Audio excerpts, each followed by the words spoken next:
किसी के मन में क्या है ये कौन सी मशीन बताएगी। और लाभ लेके तो सब चले जाते हैं, लाभ लेके तो सब चले जाते हैं। थे समाजवादी पार्टी के राष्ट्रीय अध्यक्ष अखिलेश यादव, जो स्वामी प्रसाद मौर्य के बारे में पत्रकारों के सवालों का जवाब दे रहे थे। नमस्कार, मैं हूं शैलेंद्र सिंह और आप देख रहे हैं हमारा यूट्यूब चैनल शब्द शैलेंद्र सिंह। आज बात करेंगे स्वामी प्रसाद मौर्य की। अखिलेश यादव ने स्वामी प्रसाद मौर्य के बारे में कहा कि ऐसी कोई मशीन नहीं है जिससे इंसान को परखा जा सके, लोग लाभ लेके चले जाते हैं। इसके एवज में आज स्वामी प्रसाद मौर्य ने लखनऊ में मीडिया से बात करते हुए एक लंबे आरोप अखिलेश यादव और समाजवादी पार्टी पर लगाए। उन्होंने कहा कि एक महासचिव के तौर पे स्वामी प्रसाद मौर्य के साथ समाजवादी पार्टी ने भेदभाव किया। समाजवादी पार्टी भाजपा की पिच पे खेल रही है और वो जो वंचित समाज के लोग हैं उनके लिए संघर्ष नहीं कर रही है। आप स्वामी प्रसाद मौर्य की लंबी बातचीत सुन लीजिए, फिर उसके बाद हम आगे की बात करते हैं। पत्रकारों के माध्यम से मालूम हुआ है कि उन्होंने कहा है कि मैं किसी के दिल में क्या है उसको कैसे जान सकता हूँ। दिल में जाने और जानने की ज़रूरत नहीं है। 13 फरवरी को जो मेरा इस्तीफा पत्र है उसमें सब स्पष्ट है। उस बात को जानने की कोशिश करनी चाहिए, जिसको मैंने 12 फरवरी को व्यक्तिगत भी बात किया था और 13 फरवरी को पत्र के माध्यम से भी अवगत कराया था कि मैं जब से समाजवादी पार्टी में आया लगातार जनधार बढ़ाने की कोशिश की। पहले ही दिन मैंने नारा दिया था 85 तो हमारा है, 15 में भी बंटवारा है। बहुजन समाज में जन्मे संतों, गुरुओं, महापुरुषों ने, सामाजिक परिवर्तन के महानायकों ने जो लड़ाइयाँ लड़ी थी, उन्हीं की विचारधारा को आगे बढ़ाने की दिशा में मैं इस देश के आदिवासियों, दलितों, पिछड़ों, महिलाओं, मजलूमों, मजदूरों, किसानों को जोड़ने का अभियान चलाया। लेकिन कुछ यथार्थवादी ताकतें जो समाजवादी पार्टी के नाम पर लाभ तो लेती हैं, लेकिन समाजवादी पार्टी के वोट बैंक के साथ खिलवाड़ करती हैं। और जब मैंने ऐसा कोई भी कदम उठाया तो निजी बयान कह करके उसका उपहार सुनाया गया। इसलिए अगर देने की बात होती है तो मैंने उनको दिया है, उनका वोट बढ़ाया है। जो कभी समाजवादी पार्टी से नहीं जुड़ते थे उनको भी जोड़ा है। लेकिन जब वहाँ पर मेरे अभियान का मजाक बनाया जाने लगा, तमाम छुटभइये नेता से चिल्ली बखाड़ने लगे, बड़ी बड़ी बातें करने लगे। राष्ट्रीय अध्यक्ष जी को अवगत करने के बावजूद भी उस पर लगाम लगाने के बजाय आज मेरे पत्र को भी गंभीरता से न लिया जाना इस बात का प्रतीक है कि कहीं न कहीं ऐसे तत्वों के पीछे अखिलेश जी का सह था। अन्यथा अगर ईमानदारी से समाजवादी पार्टी की जनधार को बढ़ाने के प्रश्न में होते तो उन पर समय रहते अनुशासनहीनता का कार्रवाई करते।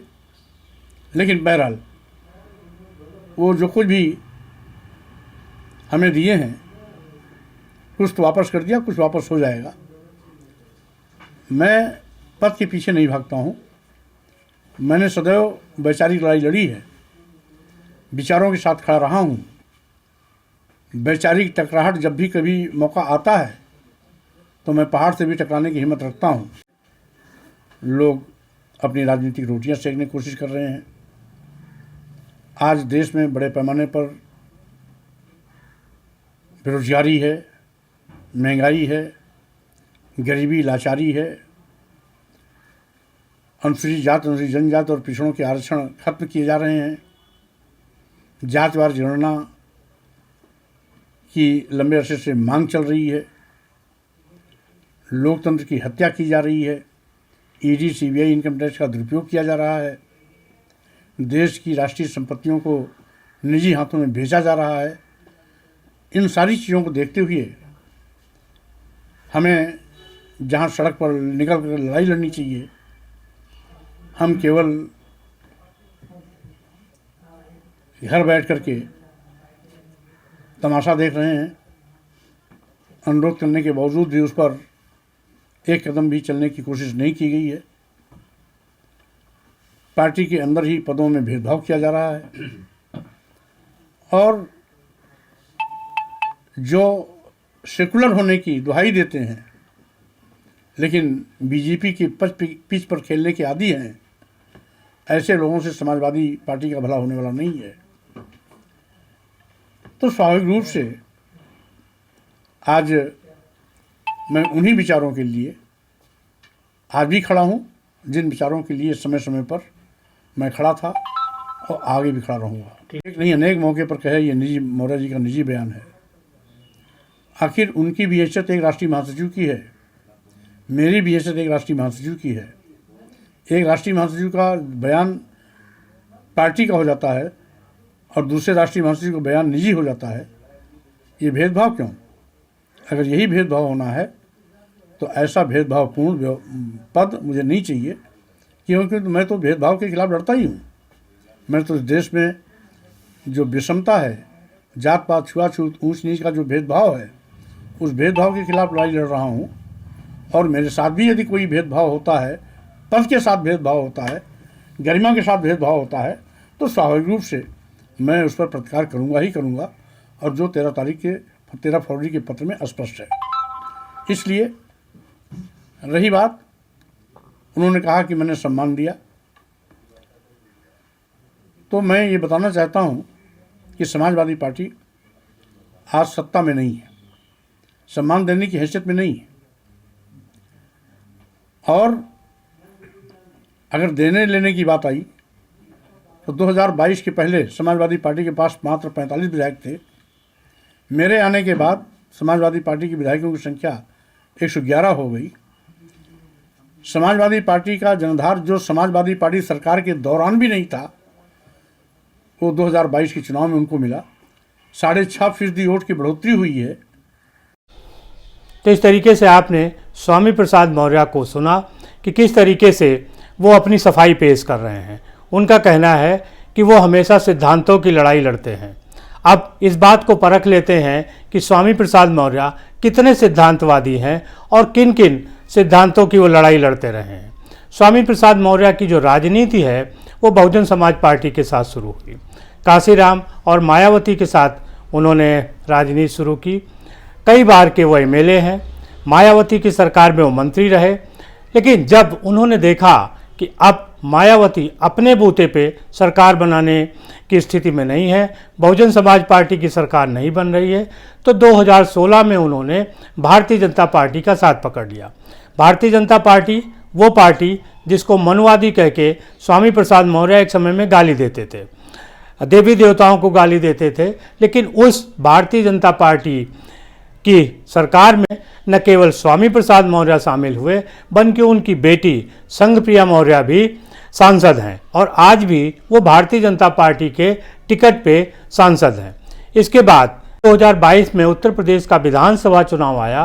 तब स्वामी प्रसाद मौर्य को लगा कि वो भारतीय जनता पार्टी के ऊपर एक दबाव बना सकते हैं और इस दबाव को बनाने के लिए वो समाजवादी पार्टी में चले गए।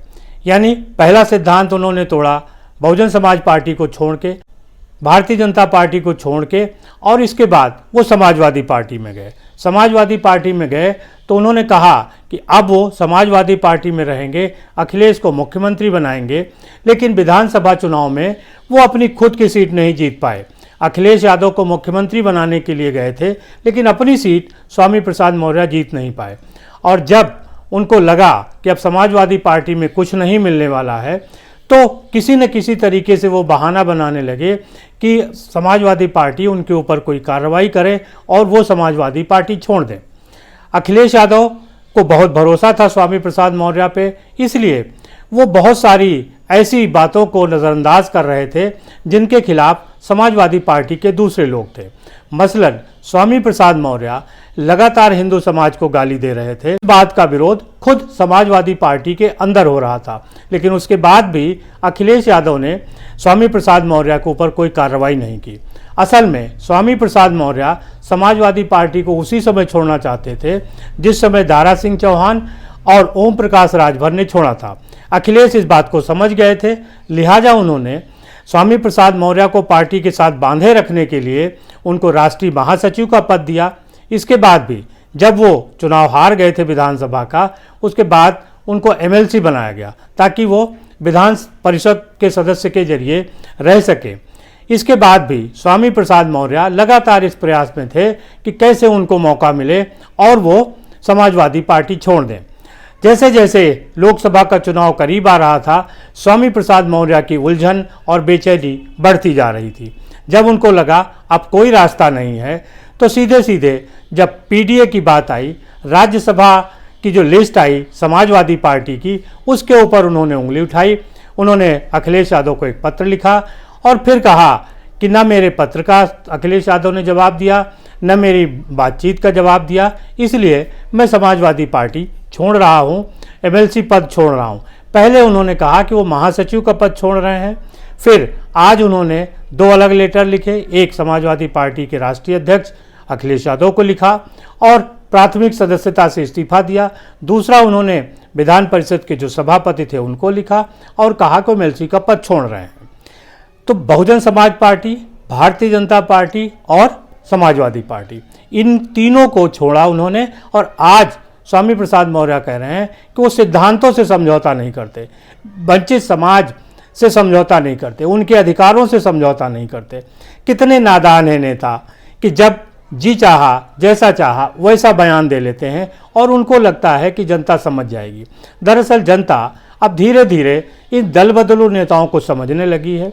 इसीलिए दारा सिंह चौहान हारे भारतीय जनता पार्टी में आने के बाद भी, और स्वामी प्रसाद मौर्य भी अपनी विधानसभा सीट हारे थे जब वो भाजपा छोड़ के आए थे। अब स्वामी प्रसाद मौर्य अपना एक दल बना रहे हैं और वो इसके जरिए कोई क्रांति लाना चाहते हैं। लेकिन जानकार लोगों का कहना है कि ये दल कितने दिनों का है ये कहा नहीं जा सकता और दल के साथ ही स्वामी प्रसाद मौर्य किसी और दल में शामिल हो जाएंगे, ये इस बात की गारंटी है। स्वामी प्रसाद मौर्य जैसे लोगों का बहिष्कार जनता को करना चाहिए जो मौका परस्त हैं और अपनी मौका परस्ती को वो इस तरीके का ज्ञान देते हैं कि वो सिद्धांतों की लड़ाई लड़ रहे हैं। अगर वो सिद्धांतों की लड़ाई लड़ते तो दलित समाज की लड़ाई लड़ रहे थे, उनको बहुजन समाज पार्टी नहीं छोड़नी चाहिए थी।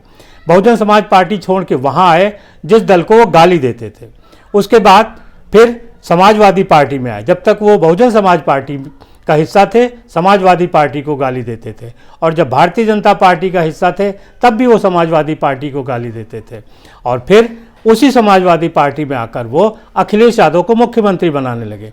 जब यहाँ उनकी दाल नहीं गली तो अब फिर वो अखिलेश यादव पे आरोप लगा रहे हैं। असल में अखिलेश यादव का सही कहना है कि इंसान को परखने की कोई मशीन नहीं है, लोग उनके पास आते हैं, लाभ उठाकर चले जाते हैं।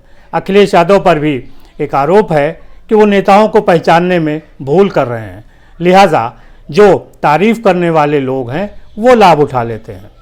आपको क्या लगता है ज़रूर बताइएगा और दल बदल करने वाले ऐसे नेताओं के साथ जनता को क्या करना चाहिए इसको भी ज़रूर बताइएगा। शुक्रिया, धन्यवाद।